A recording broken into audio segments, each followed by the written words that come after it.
Hola, pero ¿qué tal amigos? Ya estamos aquí con un nuevo video para el canal.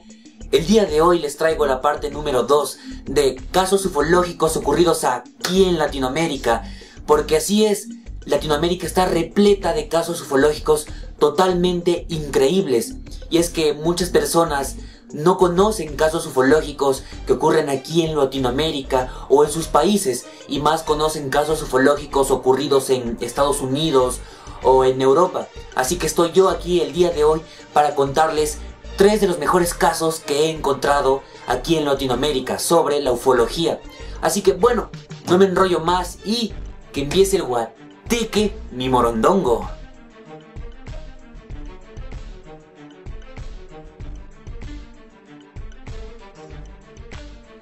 El primer caso nos lleva hacia el país de Chile, con el caso Cabo Valdés. Este, por cierto, es uno de los casos más enigmáticos que existen en el país de Chile. El caso Cabo Valdés ocurre un 25 de abril de 1977 en la región de Arica, para ser más exactos, a unos 5 kilómetros de Putre. Era el cabo Armando Valdés y otros 7 conscriptos más. Conscripto es una persona que ejerce la vida militar. Muy bien, estaban en total 8 personas, el cabo y otros 7 conscriptos más, siendo un aproximado de 3 a 4 de la madrugada, cuando de entre las montañas vieron un objeto volador no identificado, una luz brillante, a unos aproximadamente 2000 kilómetros, que poco a poco se iba acercando hacia ellos. Esta, conforme se acercaba, se iba haciendo más y más y más grande, y todos empezaban a desesperarse, a gritar, a rezar. Y cuando esta luz ya estaba muy cerca de ellos, quién sabe, tal vez por curiosidad, el cabo Valdés empezó a acercarse hacia la luz. Y de un momento a otro el cabo Valdés desaparece, sin dejar huella, desaparece. Y todos se quedaron, ¿y mi cabo? ¿Y mi cabo? ¿Dónde está mi cabo? Todos empezaron a buscar al cabo. Él no aparecía. Y al cabo de 15 minutos a 20 minutos más o menos, reaparece el cabo, como si algo del cielo lo botara. Pero aparece con un gran cambio. ¿Cuál era ese cambio? Su ropa estaba como desgastada y sucia. Estaba semi-inconsciente. Además, tenía una barba muy grande. Le había crecido una barba de la nada, y hay que tener en cuenta de que estos hombres andaban afeitados. Además, sus ojos estaban muy rojos y exaltados, unas grandes ojeras. Estaba delirando. Su reloj marcaba 5 días después, como si para él hubieran pasado 5 días, aunque en realidad hubieran pasado unos 15 minutos. El cabo, entre sus delirios, dijo las siguientes palabras: ustedes no saben quiénes somos, ni de dónde venimos. Y todos se quedaron pasmados y asustados. No sabían qué es lo que estaba pasando con el cabo Valdés. Posteriormente él fue llevado a un hospital militar, donde fue atendido y se le hizo pruebas sobre su estado de salud y sobre su estado mental. Pero él salió que estaba sano. De los 7 que estaban ahí, 8 en total, todos contaron la misma versión. Pero al cabo de 6 años, el cabo Valdés cambia su versión de los hechos. De repente, de pronto, de la nada, él, después de 6 años, dice que eso es falso y cambia su testimonio. Él dice que cuando dijo esas palabras, simplemente les estaba jugando una broma a los muchachos. Pero claro, en una entrevista anterior él dijo que él estaba muy asustado al igual que los demás. Nosotros como soldados estamos preparados para enfrentar cualquier cosa. El ejército prepara a los hombres de armas para enfrentar situaciones. Les describe objetivos por los cuales se tiene que enfrentar y los conoce. Pero esa noche estábamos ante un objeto que no conocíamos, desconocido totalmente para nosotros, que nos infundía miedo.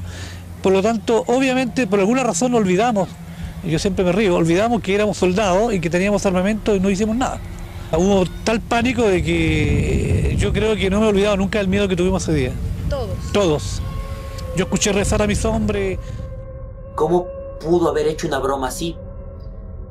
Cuando él cambia su testimonio, pierde cierta credibilidad porque los otros 7 sí mantenían el mismo testimonio. Es más, si tú revisas cualquier entrevista de los 7 conscriptos en la actualidad, ellos te dan la misma versión, cualquiera de ellos. Algunos dicen que el Cabo Valdés cambió su historia porque el gobierno lo presionó. Los federales le dijeron que tenía que cambiar su historia. Otros dicen que tal vez porque él se cambió la religión, tal vez porque él se cambia la religión y se vuelve un pastor, él decide cambiar su historia. Otros dicen, por otro lado, que él cambia su versión de los hechos por la vergüenza, ya que lo que dice es muy cierto. Tal vez por vergüenza de que la gente te diga loco o payaso. Tal vez por eso también pudo haber cambiado la versión de sus hechos. Lo que sí es cierto, y es una de las cosas que uno debe tomar en cuenta, es que la barba que le había crecido parecía, tomando en cuenta la hora de su reloj, era como si hubieran pasado 5 días para él, tomando en cuenta los 5 días que habían pasado para su reloj y el tamaño de la barba. Quién sabe, al final él no quiso contar más de la cuenta. Tal vez hubo una ruptura en el espacio-tiempo o lo llevaron a otra dimensión. No sabremos a ciencia cierta qué pasó, pero hay muchísimas cosas que analizar en este caso.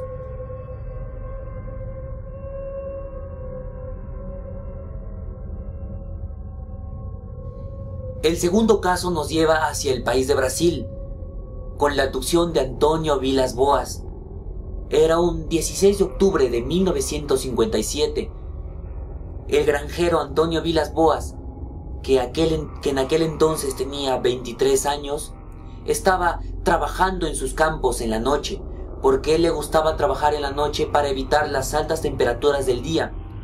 Siendo un aproximado de las 10 de la noche, él estaba arando los campos con su tractor, y a lo lejos se empezó a ver una luz rojiza que poco a poco se venía acercando.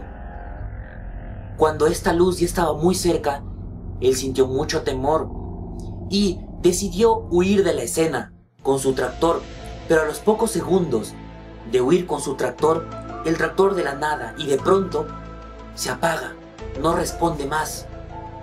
Y él decide continuar huyendo, corriendo, a pie. Pero a los pocos instantes, un humanoide de aproximadamente 1,50 m lo atrapa. Este humanoide tenía unos ojos azules, un casco y una especie de traje de color gris. Luego vinieron otros 3 y estos lo arrastraron hacia la nave. Ya estando en la nave, lo despojaron de toda su ropa. Recordemos que él en todo momento estuvo consciente de lo que ocurría. Posteriormente, estos humanoides le empezaron a poner en todo su cuerpo una especie de fluido o líquido extraño. Él pensó que se trataba de un aceite, pero no se quedaba nada en su piel.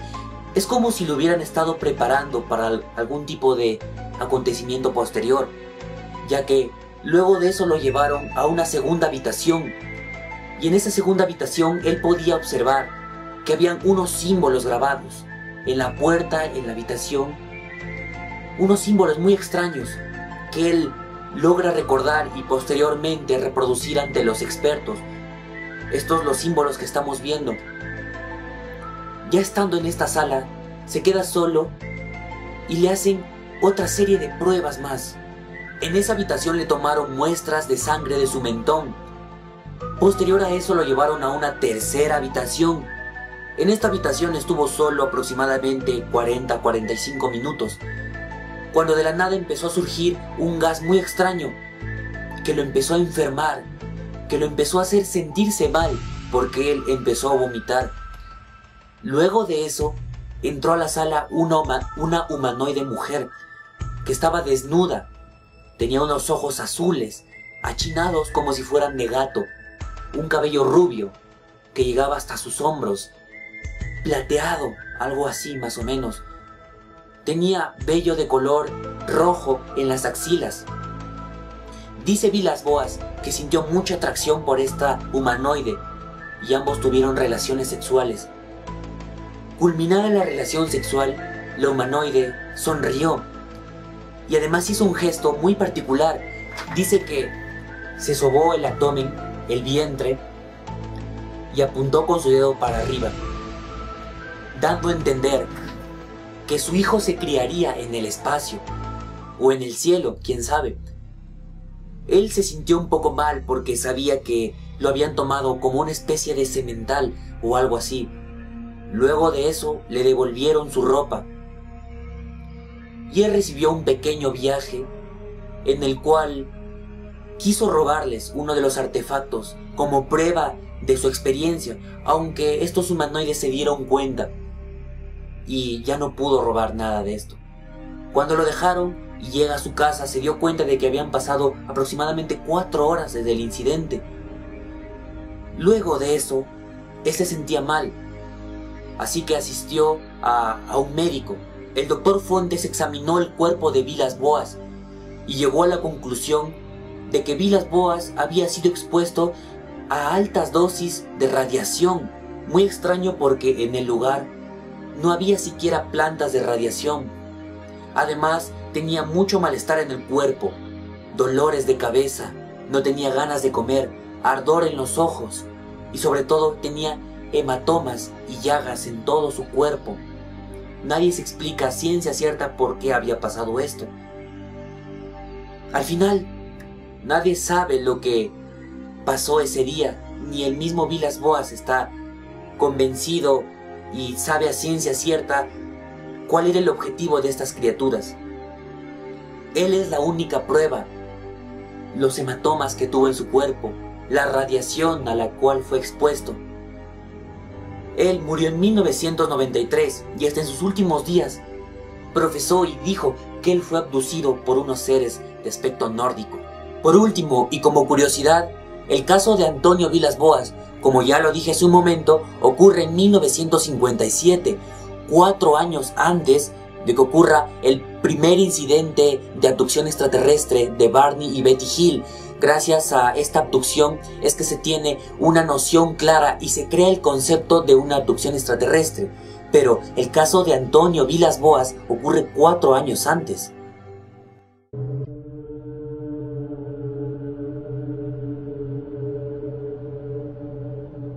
Por último nos dirigimos hacia el país de Argentina con el caso Dionisio Yanca. El caso Dionisio Yanca ocurre el 28 de octubre de 1977. Dionisio Yanca se encontraba cambiando la llanta de su camión, siendo aproximadamente las 1:20 de la madrugada, en una carretera a 19 kilómetros de Bahía Blanca, en Argentina, cuando a unos 2 kilómetros más o menos, él empieza a ver a lo lejos una luz muy brillante que se venía acercando. Al parecer estos casos tienen esto en común, la luz se acerca poco a poco. La luz se venía acercando y él pensó que se trataba de un camión, así que no le prestó mucha importancia, así que arrodillado continuaba cambiando la llanta de su vehículo. Y de un momento a otro vio cómo esa luz estaba entre las copas de los árboles de esa carretera desolada.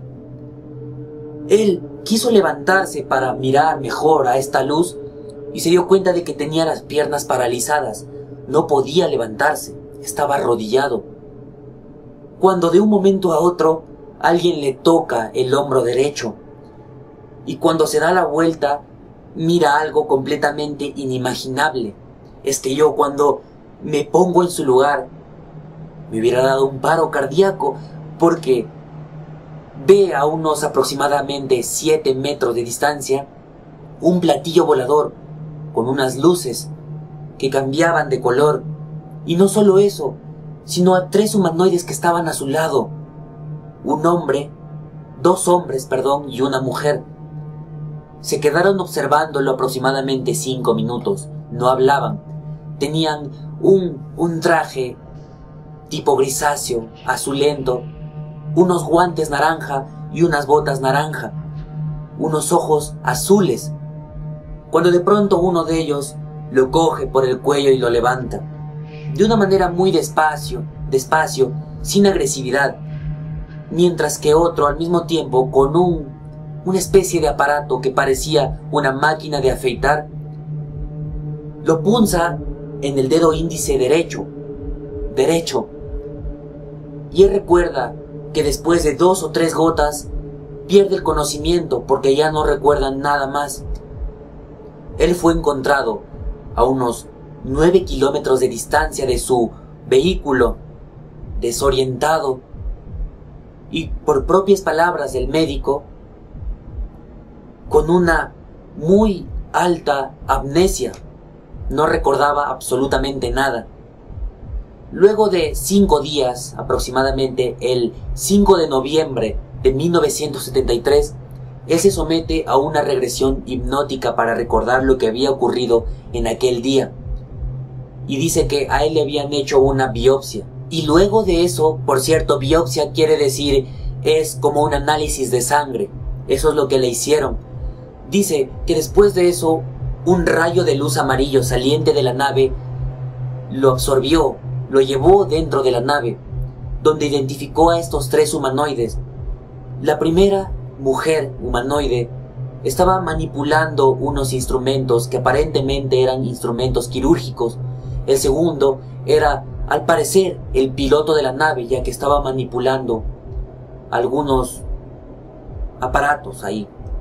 El tercero estaba mirando hacia las estrellas a través de un vidrio muy amplio. Dice él que esta mujer, que ejercía aparentemente de enfermera, se quita el guante naranja y se pone un guante que tenía punzones, y le empieza a hacer una incisión en el parietal derecho. El parietal derecho es más o menos por aquí. Le empieza a hacer una incisión. Posteriormente de hacerle las pruebas en su cerebro, le ponen anestesia y luego lo dejan inconsciente a las cercanías. Y es ahí cuando lo encuentran con esta serie de problemas de amnesia que es muy común. Wow, grandes casos son los que hemos visto el día de hoy. Casos de película que han ocurrido aquí en Latinoamérica. Por último, quiero aclarar que lo que hemos visto en todos estos casos son pequeños resúmenes. Si a ti te ha interesado cualquiera de estos 3 casos, puedes continuar la investigación por tu cuenta para que profundices más. Esto también lo aclaré al principio de Casos Ufológicos parte 1, aquí en Latinoamérica. Y eso, nada más. Si a ti te interesó uno de estos casos, ya puedes continuar la investigación por tu cuenta. Aquí nada más he hecho un pequeño resumen. En fin, espero que este video les haya gustado y les haya incitado yo a la investigación por su cuenta de estos casos que son tan increíbles. En fin, nos vemos a la próxima, mis queridos amigos. Sí,